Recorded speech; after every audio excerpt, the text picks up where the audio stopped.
የሚነግሩን ምክር የሚያስተምሩን ትምህርት በልቡናችን ሰርጾ በምድርም በሰማይም እንድንጠቀምበት እግዚአብሔር እንዲረዳን ፈቃዱ ይሆንልን። እልል ብላችሁ ተቀበሏቸው።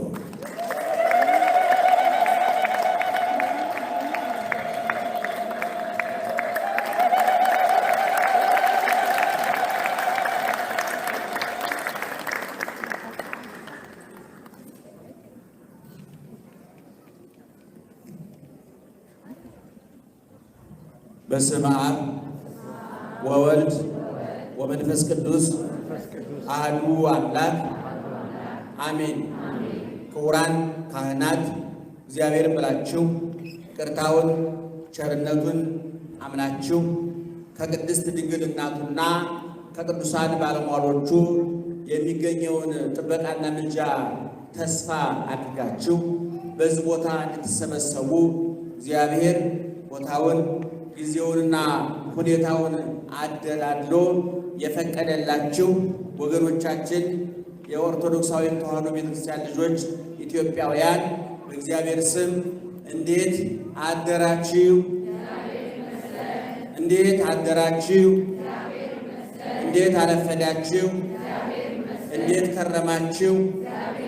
በሐዘናችንም ሆነ በደስታችን ጊዜ በጤንነታችንም ሆነ በበሽታችን ጊዜ ከጎናችን ያልተለየው ከመካከላችን ያልጠፋው ትናንት የመገበን የመራን የጠበቀን ዛሬም እየመራን እየጠበቀን እያዳነን ያለ ነገም እንደሚጠብቀን እንደሚመራን እንደሚመግበን አፋችንን ሞልተን የመሰከርንለት የምንመሰክርለት ልባችንንም ሞልተን ያመነውና የምናምነው የአባቶቻችን አምላክ ልዑለ ባሕርይ እግዚአብሔር እስከ ዛሬ ስላደረገው መልካም ነገርና ወደፊትም ስላዘጋጀልን በጎ ነገር ሁሉ ሕያው ቅዱስና ዘለዓለማዊ ስሙ ይክበር ይመስገን።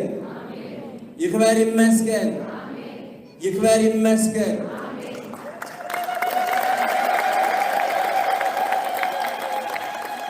እስኪ ትናንትና ማታ በትምህርት ላይ ያልነበራችሁ ዛሬ የመጣችሁ ሰዎች በጭብጨባና በእልልታ ድምፃችሁን አሰሙ።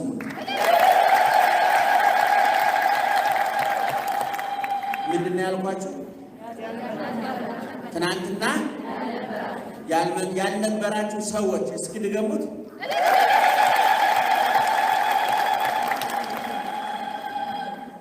ከቤተ ክርስቲያን ውጭ ያላችሁ ይሰማችኋል? አይሰማችሁም? እንግዲህ ግድግዳ ለመካከላችን አገር ቤት ቢሆን ስፒከሩ በሰፊው ነው የሚሰማው፣ ከተማው ነው የሚሰማው። እንግዲህ አማኑኤል ሁሉ ሲቀደስ ሩቅ ቦታ ይሰማል። የአገር ቤት ስፒከር አለ። እዚህ የድምፅ ብክለት ተብሎ በርቀት አይሰማም። ወደፊት የሀገራችን አቅጣጫ ወደዛው እየሄደ ነው የሚመስለው። አቅጣጫውን እንግዲህ እግዚአብሔር ነው የሚያውቀው አቅጣጫው። ለማንኛውም ትናንትና የነበራችሁ እስኪ ልትበሉ ኢትዮጵያውያን እናቶች ደስ ለሁሉም አጨብጨብ ትወዳላችሁ። አሁን ያልነበሩት ምናቸው ያጨበጨቡት፣ ያሉት ምናቸው ያጨበጨቡት። ያለ ቦታው እያጨበጨባችሁ ብዙ ፖለቲከኛ ከሰራችሁ፣ ያልነቃባችሁ ብዙ ሰባኪ ያከሰራችሁ። ስታጨበጭቡ እጃችሁ ዋጋ አለ። ባልገባችሁ ነገር አታጨብጭቡ፣ ባልገባችሁ እልል አትሉ። ለማንኛውም የትም ቦታ ብትሄዱ ማለት ነው። እስኪ ትናንትና የነበራችሁ ብቻ ናል። ትናንትና የነበራችሁ እሺ፣ ያልነበራችሁ እሺ።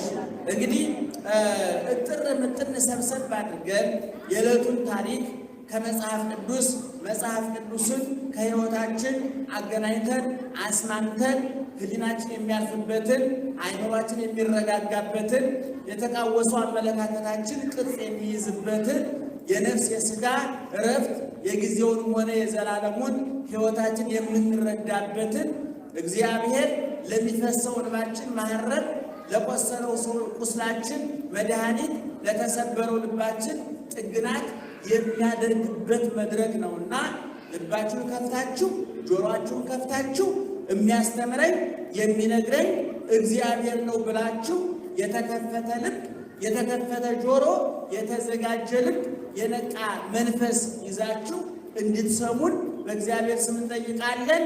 የምንሰማውን የምንናገረውን አይንሳችሁ እግዚአብሔር። ጆሮአችሁን ይክፈት፣ አንደበታችንን ይፍታ። በመላ በግምት በሳይሆን አይቀርም በይመስለኛል የግል ሐሳባችንን እንዳናፈስባችሁ የእኛን አንደበት ከመድረኩ የእናንተን ጆሮም ከእናንተ ጥበቃው አይለየን፣ ይጠባበቀን፣ ይቆጣጠረን፣ ይከታተለን እግዚአብሔር። ሰምተን የምንድንበትን መንገድ ያዘጋጅልን እግዚአብሔር። ስለ ሁሉም ነገር አምላካችን ክብርና ምስጋና ይግባው። ወናሁ ናስተበጽኦሙ ለእለ ተአገሱ። ወናሁ በብዙ ጮክ ብላችሁ ወናሁ ናስተበጽኦሙ ወንዶች ወርስ ናስተበጽኦሙ ናስተበጽኦሙ በሮ ይዟቸው ከጀርመንኛ ጋር አይገናኝም ነገሩ። ናስተበጽኦሙ ሴቶቹ ወናሁ ናስተበጽኦሙ ለእለ ተአገሱ።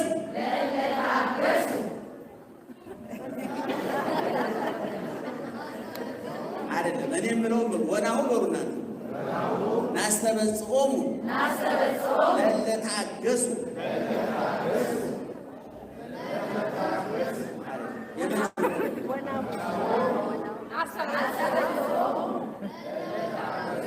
በጣም እስኪ እናንተ ጀምሩ። አንድ ላይ ወናሁ ድገሙት። ናስተበጽኦሙ ለእለ ተአገሱ። መያዝ ያቅታችኋል? አያቅታችሁም? ለሞራላችሁ ማስቡ። አንድ ላይ ንበለው እስኪ ጮክ ብላችሁ ሞቅ አድርጋችሁ ወናሁ ናስተበጽኦሙ ለእለ ተአገሱ። አማርኛው እነሆ የታገሱትን ብፁዓን እንላቸዋለን። ምን እንላቸዋለን? እነማንን? የታገሱትን። ግዕዙን አንድ ጊዜ እንበለው። ወናሁ ናስተበጽኦሙ ለእለ ተአገሱ። ወናሁ ናስተበጽኦሙ ለእለ ተአገሱ። አማርኛው እነሆ የታገሱትን ብፁዓን እንላቸዋለን። ምን እንላቸዋለን? እነማንን? የታገሱትን። ይሄ ሐዋርያው ቅዱስ ያዕቆብ በጻፈው መልእክት ምዕራፍ 5 ቁጥር 11 ላይ የሚገኝ ኃይለ ቃል ነው። መቼም መጽሐፍ ቅዱስ በዓለም ላይ ከተጻፉ በሚሊዮን የሚቆጠሩ በብዙ ቋንቋ በብዙ መጠን በከፍተኛ ቮሊዩም ከታተሙ መጻሕፍት መካከል የሚቆጠር አይደለም። መጽሐፍ ቅዱስ ለቅሶ ቤትም ሰርግ ቤትም ይነበባል። የተሾመም የተሻረም ያነበዋል። ያተረፈም ነጋዴ የከሰረም ነጋዴ ያነበዋል። ለሚወለድ ሕፃን ለክርስትና እናነበዋለን። ለሚሞሸር ሙሽራ እናነበዋለን። ለሚቀበር ሬሳ እናነበዋለን። በጨለማ ውስጥ ብርሃን ይፈነጥቃል። በሐዘኑ ደስታን ይፈነጥቃል። ለታሰሩ ነፃነትን ይሰብካል። ለዕውራን ብርሃን ነው። ለአንካሶች ምርኩዝ ነው። ለተራቡ ዳቦ ነው። ለተጠሙ ውሃ ነው። ለተራቆቱ ልብስ ነው። ይሄ ቃል የሕያው እግዚአብሔር ቃል ነው። የእግዚአብሔር ስም የሚታወጅበት ነው። የእግዚአብሔር ስም ደግሞ ሰማዩን ምድሩን የሚያቀጠቅጥ አለቱን ተራራውን የሚያቀል አጋንንትን የሚቀጠቅጥ በጨለማ ላይ ብርሃንን በሞት ላይ ሕይወትን በመቃብር ላይ ትንሣኤን የሚያውጅ ቅድም እንዳልኳችሁ ለተሾመውም ለተሻረውም ለጤነኛውም ለበሽተኛውም ለከሰረው ላተረፈው አንገቱን ለደፋው አንገቱን ቀና አድርጎ ለሚሄደው ዘመን ለሰጠው ዘመን ለተዳው ጊዜ ላነሳው ጊዜ ለጣለው የእግዚአብሔር ቃል መልስ አለ። ያንን መልሱን የምናነብበት ደግሞ መጽሐፍ ቅዱሳችን ነው። መጽሐፍ ቅዱስ ስንታመን መድኃኒታችን ነው፣ ስንወድቅ ትንሣኤያችን ነው፣ በጨለማ ውስጥ ብርሃናችን ነው፣ በሞት ውስጥ ሕይወታችን ነው። ከሞት በኋላ የሚገኘው ሕይወት ከመቃብር በኋላ ላለው ትንሣኤ የዓለም አልፎ ለሚመጣው አዲስ ዓለም ምን እንደሚመስል ሙሉ መረጃ የምናገኝበት ማንዋላችን ነው፣ ኮምፓሳችን ነው፣ ካርታችን ነው። ዛሬ መርከቦች በኮምፓስ አውሮፕላኖች በካርታ በማያውቁት ሀገር ይበራሉ። የማያውቁትን ባህር ይቀስፋሉ፣ የማያውቁትን አየር ይቀስፋሉ።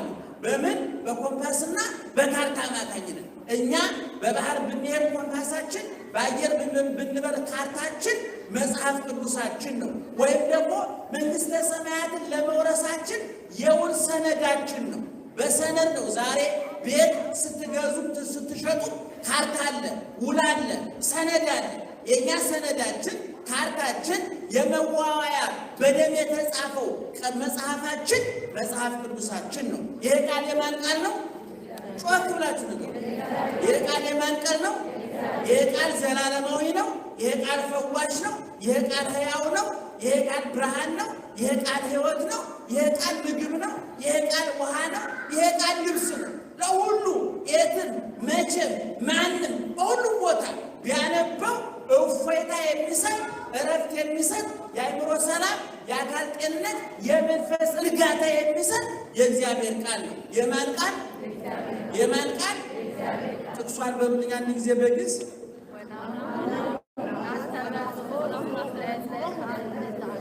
አንቺ ማነው ስምሽ? አንቺ ምን ያልሽው? ጊዜ ስለ አንቺ ቀን የቤት ገበያለሽ ወናሁ ናስተበጽኦሙ ለተአገዙ በየመካከሉ ጠይቃችኋለሁ። ይችን ቤታችሁ ይዛችሁ ልትሄዱ እፈልጋለሁ። የታገሱትን ምን እንላቸዋለን? ምን እንላቸዋለን? ብፁዓን እንላቸዋለን። የተናገረው ማን ነው ብያለሁ?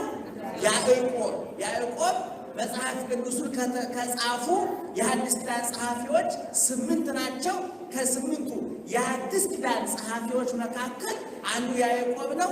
የያዕቆብ መልእክት የሚባል መጽሐፍ አለ። በያዕቆብ 5 ምዕራፍ ነው ያለው። የሥነ ምግባር የምግባር መጽሐፍ ይባላል። ብዙን ጊዜ በፕሮቴስታንቱ ብዙ ሲተቹ ትሰማሉ፣ ሲነቅፉ ትሰማሉ። ሃይማኖት ምግባር የሌለው ሃይማኖት የሞተ ነው የሚል ሰዎች በሥራ ጭምር እንደሚድኑ ያረጋገጠ ሐዋርያ ስለሆነ ብዙ ከገላትያ መልእክትና ከሮሜ መልእክት አንጻር ሲመዘን ይሄኛው በድህነት ላይ እንቅፋት ሆኗል ብለው የጻፉ ሰዎች አይቻለሁ፣ አንብቤያለሁኝ። እንግዲህ ይሄ የራሳቸው ጉዳይ ነው። እሱ በዛ ነገር የምናሉ ብለን በሰው ጉዳይ ገብተን የምንፈተፍትበት ምክንያት የለንም። እኛ ግን ከ27ቱ የአዲስ ኪዳን መጻሕፍት መካከል አንዱ ነው። 5 ምዕራፍ አለው። ስለ ስነ ምግባር ሰዎች መስራት እንዳለባቸው ያመነ ይድናል፣ የዳነ ስራ ይሰራል፣ የሰራ ይጸድቃል አይደለም ብሎ መጽሐፉ። ስለዚህ በዚህ መሰረት ያዕቆብ የስነ ምግባር የምግባር መልእክት ይባላል። 5 ምዕራፍ ነው ያለው። እንደውም የምናን በጣም ይቅርታ ብታረጉልኝ እቤታችሁ ስትገቡ ሰሞኑን ማለት ዛሬ እያልኩኝ አይደለም፣ ሰሞኑን 5 ምዕራፎች ናቸው ያሉት። እንደው በየቀኑ እንደው አንዳንድ ምዕራፍ እንኳን ቢያቅታችሁ ግማሽ ምዕራፍ ብታነቡ የት እንዳላችሁ ምን እያሰባችሁ እንዴት እየኖራችሁ እንደሆነ በሃይማኖት አንጻር ሚዛና ተመዝናችሁ ቅለታችሁ ክብደታችሁን የምታዩበት ነውራችሁን የምትረዱበት መጽሔታችሁ አካባቢዎቹን የምትረዱ መነጽር ይሆናችኋልና ብታነቡ ትጋብዛለሁኝ። የያዕቆብን መልእክት ማለት ነው። እንግዲህ ወደ ትምህርቱ ስንገባ ዛሬ ታላቁን መልአክ ቅዱስ ገብርኤልን የምናከብርበት ቀን ነው። ኦርቶዶክሳዊ ተዋሕዶ ቤተ ክርስቲያን ደግመን ደጋግመን በየመድረኩ እንደምንናገረው ከእኛም የበለጡ ምሁራን ሊቃውንት እንደሚያስረዱት ኦርቶዶክሳዊ ተዋሕዶ ቤተ ክርስቲያን ደግሜ ደጋግሜ እናገራለሁ፣ መነሻዋ ብሉይ፣ መገስገሻዋ ሐዲስ፣ መዳረሻዋ መንግሥተ ሰማያት። የኢትዮጵያ ቤተክርስቲያን በብሉይ ኪዳን ላይ ቆማ ሐዲስ ኪዳንን አጽንታ የሁሉም የዞረ ድምር ውጤት መንግሥተ ሰማያት መግባት ነውና ብሉይ ቢነበብ ሐዲሱ ቢተረጎም መጻሕፍተ ሊቃውንት መጻሕፍተ መነኮሳት ቢመሰጠሩ ማህሌት ቢቆም ሰዓታት ቢቆም ቅኔውን ብንቀኝ ዝማሬውን ብንቀኝ ቅዳሴ ብንቀድስ ጽላት ብንቀርጽ ቤተክርስቲያን ብናንጽ ገር ድርሳን ተአምር ብናለት ቤተክርስቲያን ብንገዛ ብንተክል የዚህ ሁሉ የዞረ ድምር ውጤቱ ምንድን ነው ሲባል ሰውና እግዚአብሔር ማገናኘት ነው። ሰውና እግዚአብሔር የማገናኘቱ የመጨረሻ ውጤት ምንድን ነው ሲባል ደግሞ ሰውን ገነት መንግሥተ ሰማያት ማስገባት የዘላለም ዕረፍት መስጠት ነው። ምክንያቱም እግዚአብሔር ከሰማይ ወደ ምድር የመጣው ከርቀት ወደ ግዝፈት የመጣው ከሰማይ ወደ ምድር የመጣው ከጊዜያዊነት ከዘላለማዊነት ወደ ጊዜያዊነት የመጣው ወደ ውሱንነት የመጣው የተራበው የተጠማው የተሰቀለው የተቸነከረው የሞተው የተገነዘው የተቀበረው የተነሳው ያረገው ዳግመኛም የሚመጣው ሰውን ምን ለማድረግ ነው? ለማዳን ነው። የድነት ውጤቱ ደግሞ ምንድን ነው? መንግሥተ ሰማያት መግባት የዘላለም ሕይወትን ማግኘት ነው። ስለዚህ ኦርቶዶክሳዊ ተዋሕዶ ቤተክርስቲያን ብሉይን መነሻ በማድረግ ሐዲስን በማጣቀስ ሃይማኖትን ከምግባር ምግባርን ከሃይማኖት አዋህዳ ልጆቿን የምትመራበት ስርዓት የታወቀ የተጠነቀቀ ሁላችን የምንረዳው። እንግዲህ በኦርቶዶክሳዊ ተዋሕዶ ቤተክርስቲያን 30 ቀኖች አሉ። አንድ ወር ውስጥ ስንት ቀን አለ? ንገሩ። አንድ ወር ውስጥ ስንት ቀን አለ? 30 ቀን አለ። 30ው ቀን በሙሉ ባዶ ነው? ቅዱሳን አሉበት? እስኪ ንገሩ። ለምሳሌ ወር በገባ በአንድ ምንድን ነው? አቤት በጣም ጥሩ። ወር ባለቀ በ30ስ? አቤት በ27 በ28 በ29 በ21 ኧረ በ21 ማርያም አይባል። ምክንያቱም ምን ያው ማርያም ሲባል ድሮ ብዙ አይመስል። አሁን ማርያም የሚባሉ ሴቶች በየመንደሩ ያሉ ለምለዛው ደግሞ ጫጫኖች ሆናቸው በጣም ነው የሚያሳዝን። እኔ ማርያማዊት ብሎ ሲጠሩ እንዴት እንደማያፍሩ እኔ በጣም ይዘገንነኝ። እኔ እሷ ማንም በዚህ ስም ሊጠራበት አይችልም። ይሄ ልዩ ስም ነው፣ ክቡር ስም ነው፣ ቅዱስ ስም ነው፣ ስራ የተሰራበት ስም ነው። 21 እመቤታችን እመብርሃን 22 19 12 26 አቡነ ሀብተ ማርያም ወይም ደግሞ ዮሴፍ ወይም ደግሞ 27 5 7 3 4 ስለዚህ ቀን ባዶ ቀን አለ? ባዶ ቀን አለ? የለም። ስለዚህ ለምንድን ነው ኦርቶዶክሳዊ ተዋሕዶ ቤተክርስቲያን በነገራችን ላይ ከ1 እስከ 30 ቀን ነው ያለው። ለቅዱሳን ለጻድቃን ለመላእክት እናከፋፍለው ብንል እንኳን ቀኑ በሰዓት እንኳን ብናካፍላቸው አይበቃልም። ነገር ግን እግዚአብሔር እኛ በመጠኑ የምናውቃቸው ስማቸውን የጻፍንላቸው ታሪካቸውን ያገኘንላቸው ገድላቸውን የምናነብላቸው ታሪካቸውን የምንመሰክርላቸው ሰማዕታቱ በሰይፍ ታርደው በእሳት ነደው ተገፈው ተገርፈው ተርበው ተጠምተው ተንከራተው ዓለም ለነሱ የተገባ ሆኖ ስላልተገኘ ይህን ዓለም እንደ ረካሽ እንደ ቆሻሻ ቆጥረው ሹመቱን ሽልማቱን መብላቱን መጠጣቱን ወርቁን ብሩን ስልጣኑን ይሄን ሁሉ የሚጣፍጠውን የሚያጓጓውን የሚያስገበግበውን የሚያጋድለውን ዓለማዊ ፍላጎት ሁሉ አራግፈው በክርስቶስ መስቀል ስር ጥለው ዓለምን የሚታየውን ዓለም በማይታየው ዓለም ለውጠው የተሰቃዩትን መከራ የተቀበሉትን ሁሉ ጽላት ቀርጸንላቸዋል። ቤተ ክርስቲያን አንጸንላቸዋል። ድርሳን ጽፈንላቸዋል። ገድል ጽፈንላቸዋል። ተአምር ጽፈንላቸዋል። ለምን? በሁለት ምክንያት። አንድ እነሱ ታዛዦቹ ነው ስለተገኙ፣ ለተመረጡበት ዓላማ ለተጠሩበት ሃይማኖት ታማኙ ነው ስለተገኙ፣ ሰይጣንን ስላንበረከኩ፣ ለክርስቶስ ስለተማረኩ፣ ስጋቸውን ለነፍሳቸው ስላንበረከኩ፣ ዓለምን ይቅርብን ብለው ቅድም እንዳልኳችሁ መብላት እየፈለጉ አንበላም፣ መጠጣት እየፈለጉ አንጠጣም ስልጣን መሾም መሸለም እየቻሉ ሹመቱ ሽልማቱን ስልጣኑን አራግፈው የጣሉ ስለሆነ ለእግዚአብሔር አሳልፈው የሰጡ ስለሆነ ለሰማያዊ ዘላለማዊ ክብራቸው ምድራዊ ክፍያ ሰጥቷቸዋል እግዚአብሔር። ስለዚህ ለድካማቸው ዋጋ ነው። ሁለተኛ እግዚአብሔር የደከሙለትን ያውቃል፣ የወጡ የወረዱለትን ያውቃል። እግዚአብሔር ወዳጆችን አመድ አፋሽ ያደርጋቸው ወይም በሰውኛ ቋንቋ እግዚአብሔር ወጭ ሰባሪ አይደለም። የደከሙትን ያውቃቸዋል፣ የወጡ የወረዱለትን ያውቃቸዋልና አክብሯቸዋል፣ እናከብራቸዋለን። ወዷቸዋል፣ እንወዳቸዋል። ከፍ አድርጓቸዋልና እኛም ከፍ እናደርጋቸዋለን። በዮሐንስ ደህና አደራችሁ፣ ደህና አደራችሁ።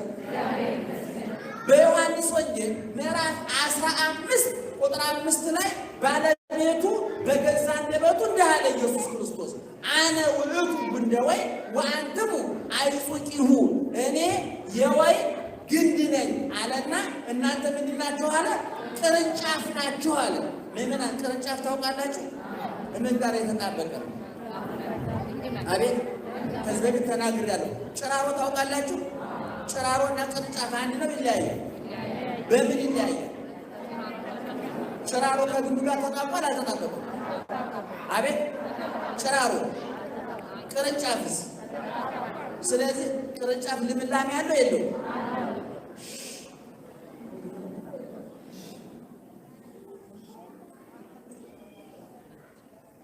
ቅርንጫፍ ከግንዱ ጋር ተጣብቋል አልተጣበቀም?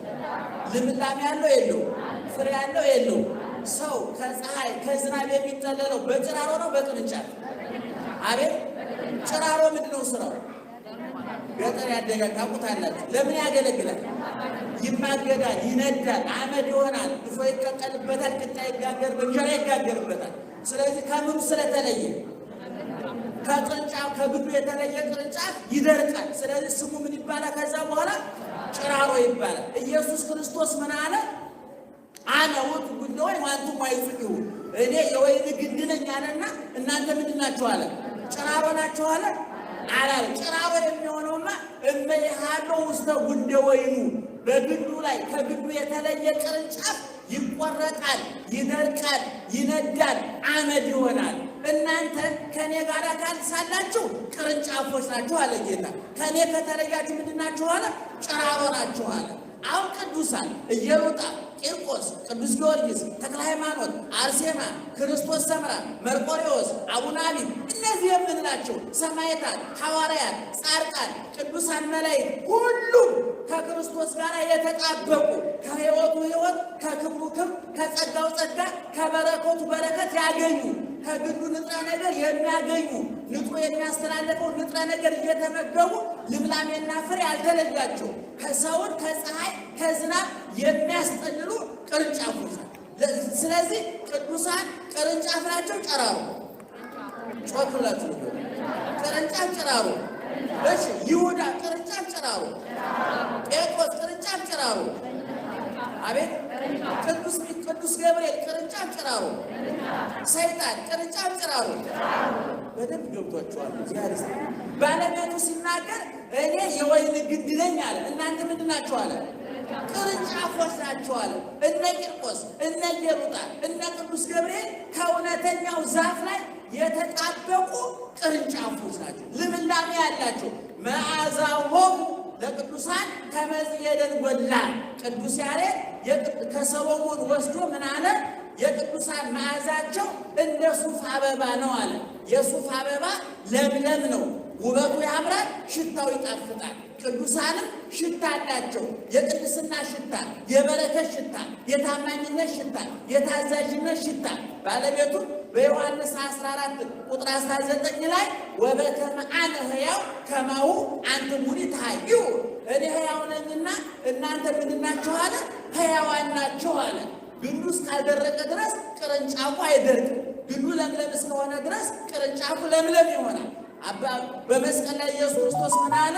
አባቶይ የሚያደርጉትን አያውቁምና ምን በላቸው? ይቅር በላቸው አለ። ይህ ግንዱ ክርስቶስ ዛፉ የተናገረው ነው።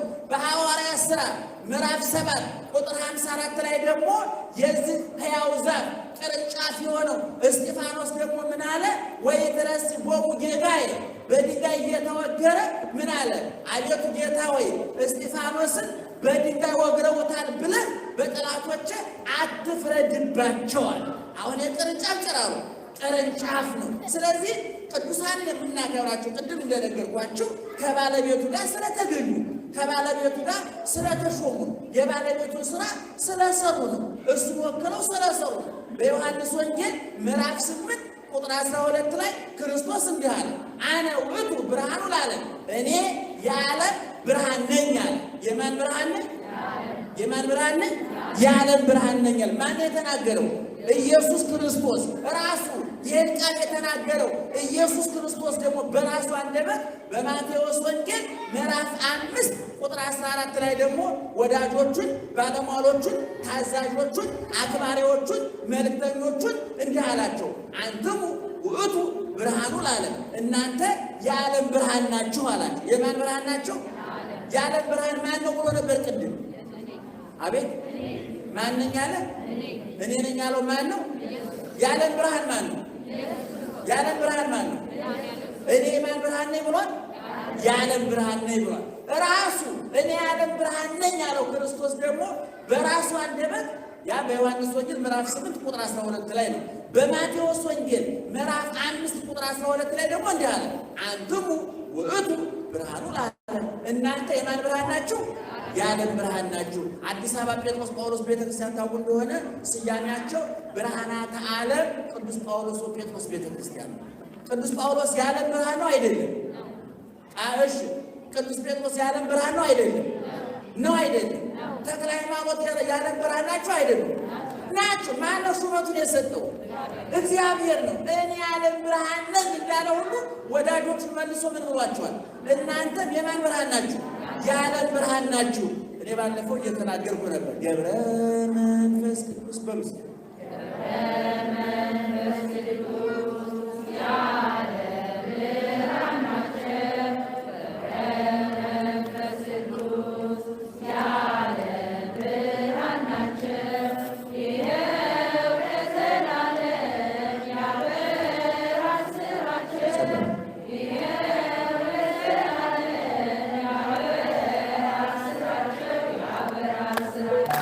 በጣም እናንተ ዝም ካላችሁ ትቀጥላላችሁ። ደህና አደራችሁ። የማን ገብረ መንፈስ ቅዱስ የማን ብርሃን ናቸው? ማን ነው ስልጣን የሰጠ? አቤት ምን አለ? እናንተ የማን ብርሃን ናችሁ? እኔ የማን ብርሃን ነኝ? የዓለም ብርሃን ነኝ ያለው ማን ነው? ኢየሱስ ክርስቶስ። ሐዋርያትን መልሶ የዓለም ብርሃን ናቸው ያላቸው ማን ነው? ኢየሱስ ክርስቶስ።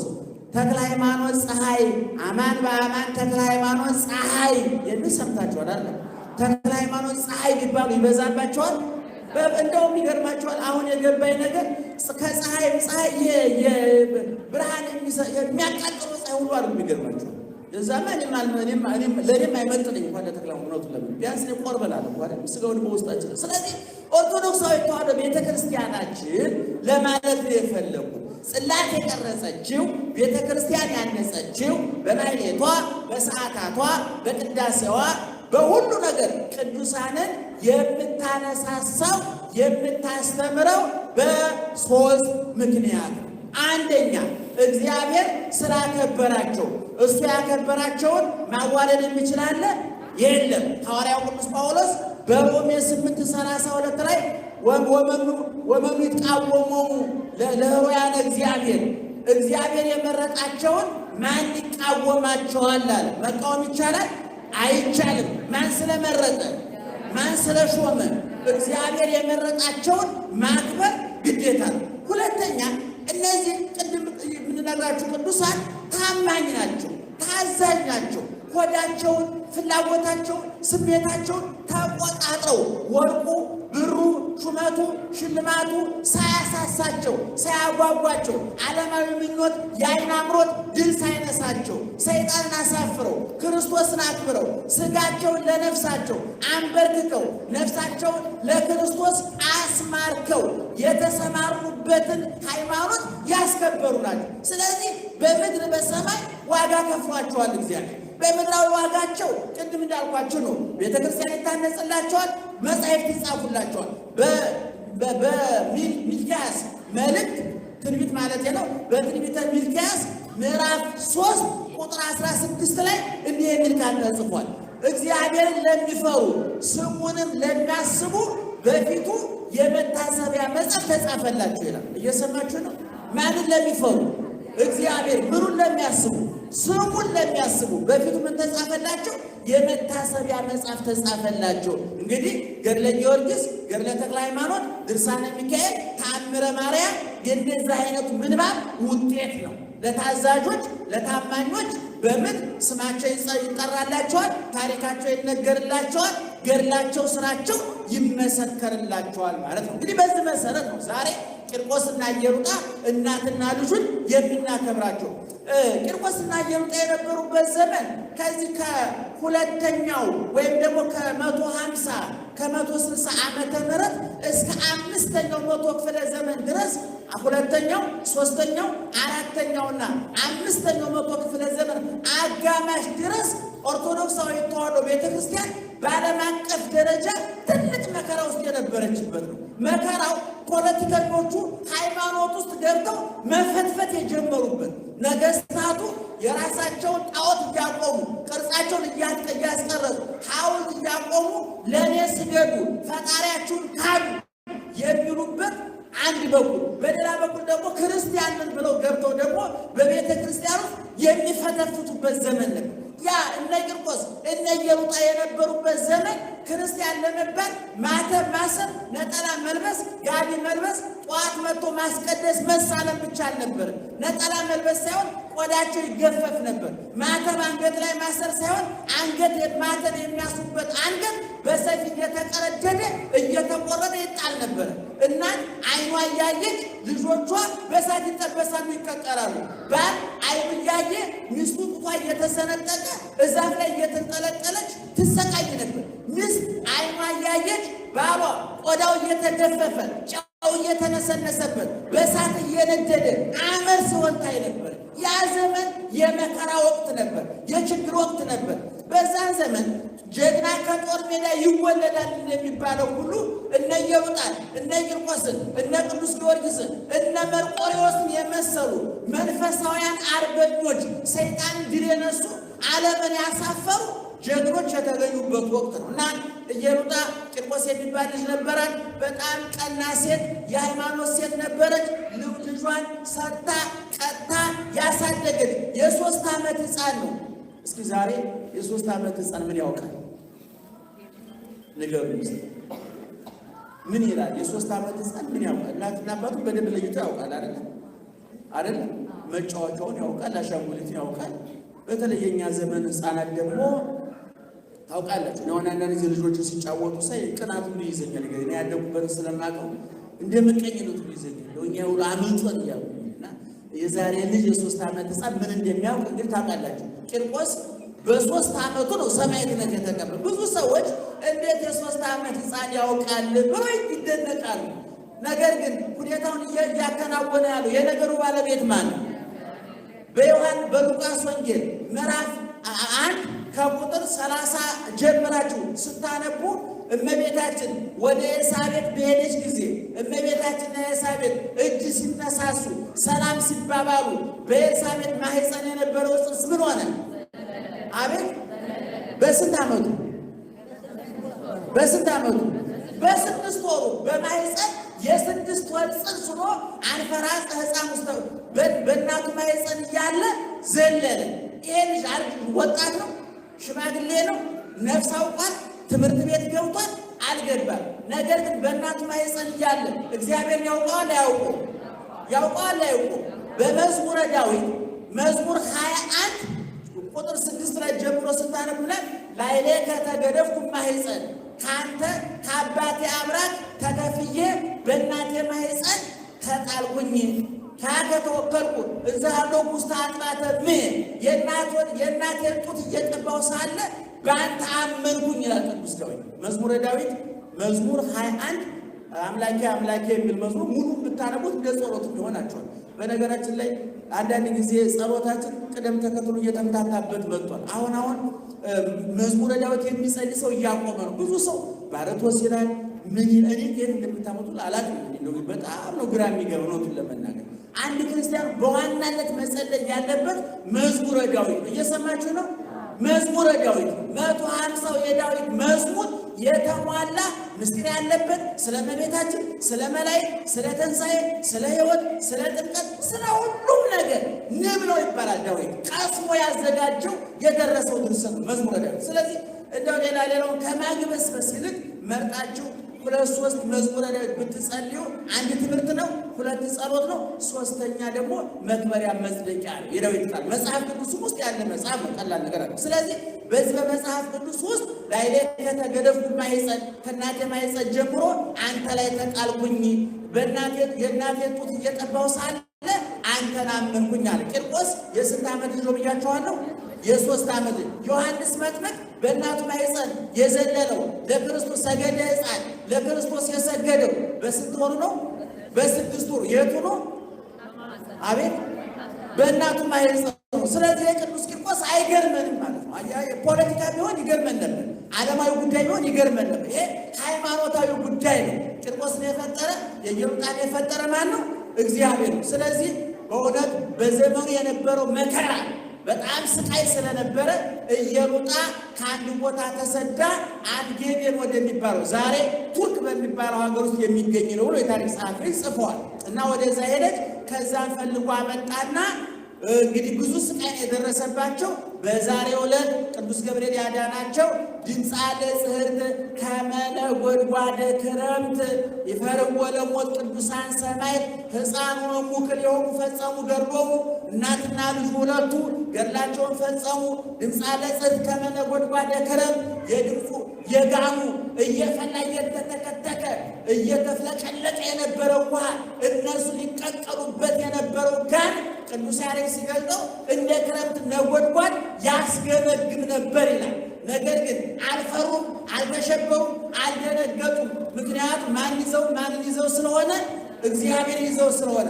እንዲያውም ከመከራው ጽናት የተነሳ ኢየሉጣ እናት ናትና የ3 ዓመት ሕፃን ይቀቀልብኛል፣ ይገደልብኛል ብላ የእናትነት ልቧ አንጀቷ ራርቶባት ደንግጣ ነበርና ቂርቆስ ወደ እግዚአብሔር ምን ብሎ ጸለየ?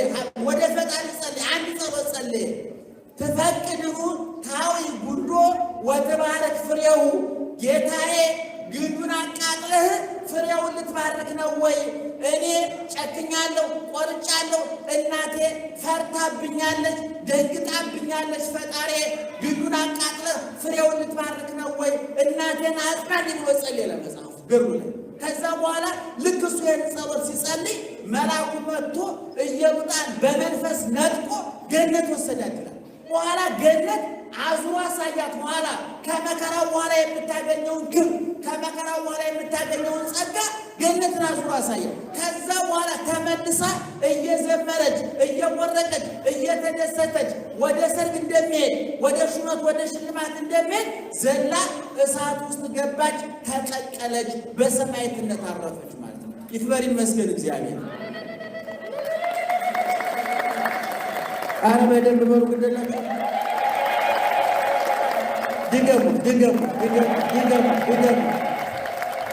ስለዚህ ያ ልክ ቂርቆስ ኢየሉጣ ከነ ሕፃንና እናትና ልጁ ወደዛ ወደሚፍለቀለቀው እንደ ክረምት ነጎድጓድ ወደሚያስገመግመው ወደ ብረት ጋን ውስጥ ሲወረወሩ ሊቀቀሉ ልክ እነሱ እሳቱ ውስጥ ፍምሃሙ ሲጨመሩ ልክ እነሱ ሲገቡ እኩል ውሃ ውስጥ ቅዱስ ገብርኤል ተገኘ። ውሃውን የሚፍለቀለቀውን ውሃ የሚቀቅለውን የፈላውን ውሃ ባረከና መዝናኛ አደረገው።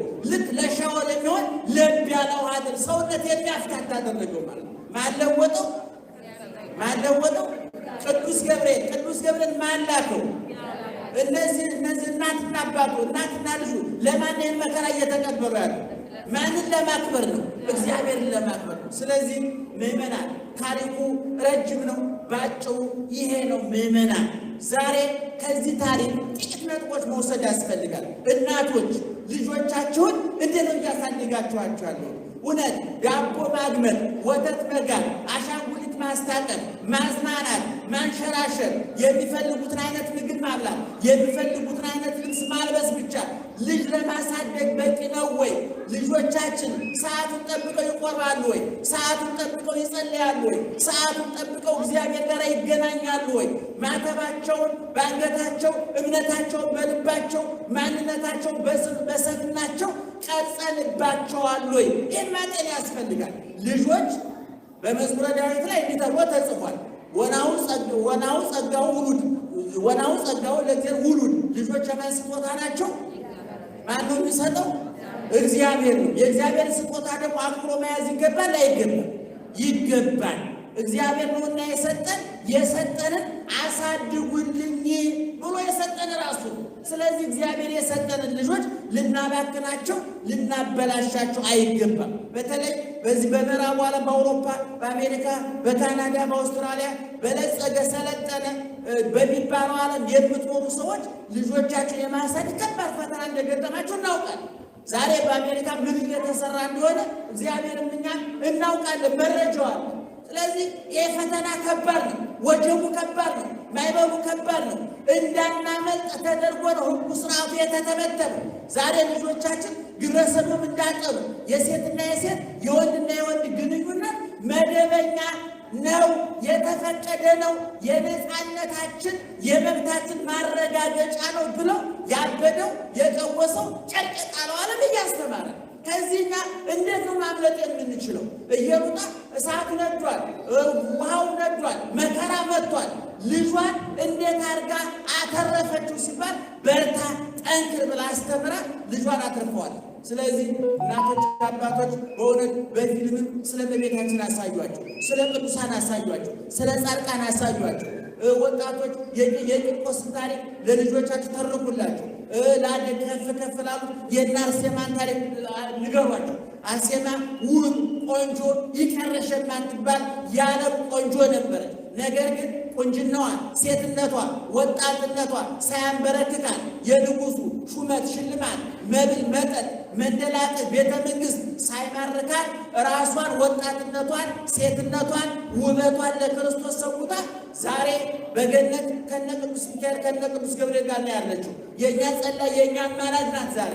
ነገር ግን ያን ፈተና እንዴት አለፈችው ሲባል ከእሷ ሕይወት መማር ያስፈልጋል። እና እንግዲህ እንደምታውቁት ዛሬ ብዙ መከራ ነው ያለ። በተለይ ኢትዮጵያውያን በየአቅጣጫው የመከራ ጎርፍ የሚወርድብን፣ የመከራ ዶፍ የሚወርድብን፣ የመከራ ዝናብ የሚዘንብብን፣ የመከራ በረዶ የሚዘንብብን ሰዎች በቤተ መንግስቱ፣ በቤተ ክህነቱ፣ በፖለቲካው እኛም እርስ በርሳችን ልዩነቱ፣ መከፋፈሉ የሰማችሁ ነው። በዚህ 3-4 ዓመት የተፈጠረው ችግር ታውቁታላችሁ።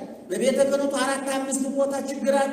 በዚህ በኦሮሚያ ቤተ ክህነት፣ በዛ በትግራይ ቤተ ክህነት፣ እዚህ ደግሞ አውሮፓ ያለው ደግሞ አንተ ጎንደሬ ነህ፣ አንተ ከዛ ነህ እየተባለ ሰይጣን መርዙን ዘርቶ ልዩነቱን እኛ ስለተባበር ነው፣ እኛ ጉዳይ አስፈጻሚ ተላላኪ ሆነን ስላገለገል ነው ዛሬ ልዩነቱ እየሰፋ ይሏል። ይሄ ወጀብ ያልፋል አያልፍም? ምእመናን በአንድ ድምፅ ንገሩ። ያልፋል አያልፍም? ያልፋል አያልፍም? ያልፋል። በእርግጠኝነት እንነግራቸዋለን። ሞኝ ሰው የሚያልፍ አይመስለው፣ ጅል ሰው የሚያልፍ አይመስለው። ይሄ መከራ ያልፋል፣ ይሄ ችግር ያልፋል። የፖለቲካው ማይበል ወጀብ ነገ ይሰክናል። በሃይማኖት ውስጥ ያሉ ስግብግብ ሰዎች፣ በእውነቱ ፍላጎታቸው መቆጣጠር ያቃታቸው ሰዎች ዛሬ ምን እየሰሩ እንደሆነ እግዚአብሔር ያውቃል፣ እነሱ ያውቃሉ፣ እኛም እናውቃለን። ያንን እንግዲህ እኛ መክሰስ፣ መውቀስ፣ መሳደብ አንችልም። ልቡና ይስጣቸው እግዚአብሔር፣ ያስታግሳቸው እግዚአብሔር። ነገር ግን እናንተ በየራሳችሁ የምትሰሩትን ስራ ስሩ። ለምሳሌ በዚህ በስደት ሀገር እየኖራችሁ ምን አይነት ፈተና እየተቀበላችሁ እንደሆነ እናውቀዋል። ነገር ግን ይህን የመሰለ ቤተክርስቲያን ለመግዛት ድርድር ላይ ናቸው፣ ንግግር ላይ ናቸው። በጣም የገረመኝ ነገር እኔ ካህናቱ አባቴ አቡነ ጢሞቴዎስ ወይም ደግሞ በቀድሞ አባ ስብሐት አባታችሁን ጨምሮ ላለፉት 10-15 ዓመታት ሲያገለግሏችሁ አንድም ፈርመው የወሰዱት ወይም ደግሞ ወደ ኪሳቸው የገባ ገንዘብ የለም። በነፃ እያገለገሏችሁ፣ በነፃ እየቀደሱ እያቆረቧችሁ፣ በነፃ ንስሐ እየሰጧችሁ፣ ከፈጣሪ እያስታረቋችሁ፣ የጎደለውን እየሞሉላችሁ ሲያጽናናችሁ ነው ኖሩት አይደለም? ስለዚህ ይክበር ይመስገን እግዚአብሔር። እናንተም ቤተ ክርስቲያን እንዲገዛ ብር አምጡ ስንላችሁ ያየለ የከበድን ቤት ለመስራት አይደለም። የማን ቤት ለመስራት ነው? የእግዚአብሔር ቤት ለመስራት። የእግዚአብሔር ቤት ደግሞ ሲሰራ ሕፃናቱ ክርስትና ይነሱበታል፣ ወጣቶቹ ይሞሸሩበታል፣ የሞቱ ፍትሐት ያገኙበታል። ኦርቶዶክሳዊ ተዋሕዶ ቤተክርስቲያን ሕፃናት ተወልደው ሲመጡ በ40 በ80 ቀናቸው እንኳን ደህና መጣችሁ ብላ የሥላሴን ልጅነት የመንግሥተ ሰማያትን ዜግነት በጥምቀት አማካኝነት ትሰጣቸዋለች። ለአካለ መጠን ደርሰው ሲጋቡ ደግሞ ሕይወታቸውን ባርክ፣ ትዳራቸውን ባርክ ብላ ደግሞ በሥጋ ወደሙ አትማ በተክሊል አድርጋ ትዳራቸውን ትባረክ። ስንሞት ደግሞ እንደገና ወደ ሰማይ መሄዳችን ነውና እገሊት እገሌ ዓመተ ሥላሴ ወለተ ሥላሴ ገብረ ሥላሴ ወልደ ሥላሴ የተባለው ልጅ ወደ አንተ መጥቷልና ተቀበለው። ግቢ ነፍሴ ውስተ ዕረፍትኪ፣ ነፍሴ ሆይ ወደ ዘላለም ዕረፍትሽ ተመለሽ በሚለው በመጽሐፉ መሰረት ፍትሐት የሚደረግበት ነውና እኛ የመጎትጎት የመለመን የማስተናበር ወለተ ማርያም ገብረ ማርያም ስም ይህን ካልሰጥ ትነዳለህ ትቃጠላለህ የሚል ፕሮፓጋንዳ የለም። ስጡ ትጸድቃላችሁ፣ ቤተ ክርስቲያን ግዙ፣ እናንተ ገንዘብ አምጡ፣ እኛ ግንዛቤ እናዋጣ፣ ገነት እንገናኝ ነው እያለ እየሰማችሁ። እናንተ ገንዘቡን አምጡ፣ እኛ ግንዛቤ እናዋጣለን፣ የት እንገናኛለን? ገነት። እናንተ ብር አምጡ፣ እኛ ምስጢር እናዋጣ፣ እናንተ ገንዘብ አምጡ፣ እኛ ትምህርቱን እናዋጣ፣ ተያይዘን ገነት እንገባለን ነው የነ መጋቤ ምስጢርም የነ ነብዩም ዓላማና። እንግዲህ ቤተ ክርስቲያን በእውነቱ የተገነባው የዛሬ 60 ዓመት ነው ከተገነባው። እንግዲህ እነሱ መቼም በጀርመንኛ እንዳተረጉሙ አደራችሁ ሐሜት ነው። እየሰማችሁ ሐሜት ነው እና አይተረጎምም። እነሱ ሊሸጡ የተዘጋጁት ምንም ስለሌላቸው ነው ተብሏል። አማኙ አልመጣ ብሏል እንዲጓላ። እንግዲህ እኛም ለነገሩ የጊዜ ጉዳይ የጊዜ የኢትዮጵያ ሕዝባውን እግዚአብሔር የለም ለማለት ፋታም አላገ ሽሮና በርበሬ መሽፋታ ሰጥቶ ነው ለማለት ፖለቲካው በዛ እየነደደ ስቃይ እያሰቃየው እንጂ ወደፊት ኑሮ ሲስተካከል እኛም ወደዛው ነው የምንሄደው። ግን እስከምንሄድ ድረስ ቢያንስ ይህን ቤተ ክርስቲያን ሰርተን ልንማርበት፣ ልንቀደስበት፣ ልንከብርበት ይገባል። ልዩነቶቻችን ነገ ጠበው ዛሬ በየቦታው እዚህ ሌላ ጉባኤ አለ፣ እዛ ሌላ ጉባኤ አለ። ወደፊት ይሄን በውይይት አስተካክለን አሳምረን አንድ ቦታ አንድ አይነት ምስጋና፣ ተመሳሳይ ቃል፣ ተመሳሳይ ሀሳብ ለፈጣሪያችን የምናቀርብበት ጊዜ ይመጣልና እንግዲህ እነ መጋቤ ምስጢርም እነ ነብዩም እና አቶ ጥበቡ ሌሎቹ ብፁዕ አቡነ ጢሞቴዎስም ምናልባት በይገባም ብሎ ነበረ። እሳቸው ከተቻለ ቡራኬ ይሰጧቸዋል። እሳቸውን የመሰለ አባት አፍርታችኋልና በነፃ ይህን ያህል ዘመን ላገለገሏችሁ ለአባታችሁ ለአቡነ ጢሞቴዎስ ሲባል፣ ለካህናቱ ሲባል፣ ለራሳችሁ ሲባል በተለያየ መንገድ ገንዘባችሁን አውጡና ይህን ቤተ ክርስቲያን እጅ አድርገን እኛም እየመጣን ሌሎችም ከኛ የተሻሉ ሊቃውንት ትልልቆች አሉ። እነሱ እየመጡ እንዲባርኳችሁ እንዲያስተምሯችሁ ቤት ያስፈልጋል፣ ማረፊያ ያስፈልጋልና የተቻላችሁን ገንዘብ ብታወጡ በጣም ደስ ይለናል። በዚህ መጎትጎት የለባችሁም። እንደው በክሊክ መነሳት የለባችሁም። አስባችሁ መስጠት አለባችሁ፣ አስባችሁ ማውጣት አለባችሁ። ከዚህ ያለፈን ብዙም የመናገር በገንዘብ ጉዳይ ብዙ ሀሳብ የለኝም። እግዚአብሔር የጎደለውን ይሙላ፣ የተጣመመውን ያቅና። በእውነት ለሕዝባችን እፎይታ ይስጥልን፣ ለእንባው መሐረብ ይላክልን፣ ለቁሱ መድኃኒት ይላክልን፣ ለመከራው መደምደሚያ መቋጫ ይስጠው፣ ለረሃቡ ጥጋብ፣ ለሐዘኑ ደስታ ይላክልን። በእውነቱ ሕዝቡ ተንገላቷል፣ ተሰቃይቷል፣ ተርቧል፣ ተጠምቷል፣ ተንገላቷል። ለዚህ 21ኛው መቶ ክፍለ ዘመን የማይመጥን አኗኗር ውስጥ ካሉ አፍሪካውያን መካከል አንዱ የኛ ሕዝብ። ዛሬ አፋር ብትሄዱ፣ ዛሬ አማራ ክልል ብትሄዱ፣ ዛሬ ትግራይ ብትሄዱ፣ ዛሬ በኦሮሚያ በቦረና ብትሄዱ በወባ የሚሞት ሰው በጣም ብዙ፣ ወባ የያዘ ሰው በጣም ብዙ። በ21ኛው መቶ ክፍለ ዘመን በወባ ከመሞት የበለጠ እርግማንና መከራ የለም። ይሄ ደግሞ መሬት አልቸገረንም፣ አየር አልቸገረንም፣ ህዝብ አልቸገረንም። ሰፊ መሬት፣ ብዙ ህዝብ፣ የተባረከ አየር አለን። የአየር ጠባይ ሰውን እኛ የበጠበጠን የእኛ ጠባይ ነው እና ኦዞን ተሸንቁሯል ተብሎ ነበር። የእኛ ግን የተሸነቆረው ጭንቅላታችን አስተሳሰባችን የተሸነቆረ ፈረንጆቹ የአየር ጠባይ ተበላሽቶባቸው ክላይሜት ቼንጅ እያሉ መከራቸውን ያሉ፣ እኛ ደግሞ እውነቱን ለመናገር የሀሳብ ለውጥ ነው የቸገረን። አስተሳሰባችን አልተለወጠም። አይታችኋል። ፈረንጆቹ ትናንት ተናግሬያለሁ። ጀርመኖቹ የዛሬ 67 ዓመት ብዙ መከራ አስተናግረዋል። ከንግግር ያለፈ እጅግ ከባድ መከራ አስተናግረዋል። ነገር ግን መልሰው ቆም ብለው ተነጋግረው ተወያይተው ይሄንበት መንገድ ልክ አይደለም፣ አጥፍተናል፣ ተሳስተናል ብለው በመልሶ ማጥቃት ችግራቸው ላይ በመዝመት ዛሬ ትናንትና ነግሬያችኋለሁ፣ እናንተም ታውቁታላችሁ። ዛሬ ጀርመን ማለት ከዓለም ሀያላን መንግስታት ከአውሮፓ ሀገሮች ደግሞ ታላቁ የኢኮኖሚ ማዕከል ያለው ጀርመን ውስጥ ነው። የአውሮፓ ህብረት ትልቁ ባንክ ያለው ፍራንክፈርት ታውቃላችሁ አይደል? የአውሮፓ ህብረት ትልቁን በጀት የምትመድበው ጃፓን ጀርመን። በዓለም አቀፍ ደረጃ እርዳታ በመስጠት ጀርመን ዛሬ በዓለም አቀፍ ደረጃ ብዙ ብራንድ የሆኑ መኪናዎች የጀርመን ናቸው። ከዛ መከራ አንሰራርቶ ከዛ ችግር አንሰራርቶ መልሰው ገንብተዋል። እኛ በእውነቱ ከጀርመኖች እንደው በርገራቸውን ከመግመጥ ያለፈ ሀሳባቸውን ግመጡላቸው፣ አመለካከት ውሰዱላቸው፣ ግዴላቸው፣ ጥሩ ሰዎች ናቸው። እዚህ መተን ደግሞ እንዴት ስንሰበሰብ አሁን ወርዶ አፍሪካ ውስጥ ቢሆን ግማሹ ሰላይ ነበር ይሆን እዚህ ውስጥ አይደል? 100 ክርስቲያን ካለ 200 ሰላይ ይሰማራ ነበር። አሁን ሰላይ ያለ እዚህ ውስጥ ነገር ከርቀት የትም እንደማናመጥ አይተው አንዳንድ ጊዜ በሩቁ ዘጋግታቸው አንድ ትርግብ ብትለቋት የትም አይደለም። እነሱ ደግሞ ጥርጥር አድርገው ዘግተውት የትም እንደማናመጥ ስላወቁን ዞር ብለው ያዩን። ይሄ ነው ስልጣኔ፣ ይሄ ነው ንቃት የሚባለው። ስለዚህ ከንቃታቸው ንቃቱ ሰዱ። ልብሳቸውን ብቻ ሳይሆን አስተሳሰባቸውን ልበሱላቸው፣ ምግባቸውን ብቻ ጥበባቸውን ብሉላቸው።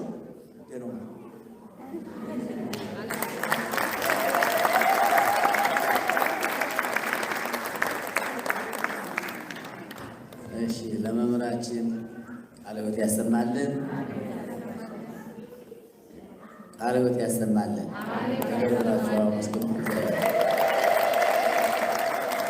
በመምህራችን ላይ አድሮ የገሰጸን ያስተማረን እግዚአብሔር ስለሆነ ለእሳቸው ብናቀርበው የሚመሰገነው እግዚአብሔር ነው። አልቦ ምንድነው ዘይነሳይከም ካልከ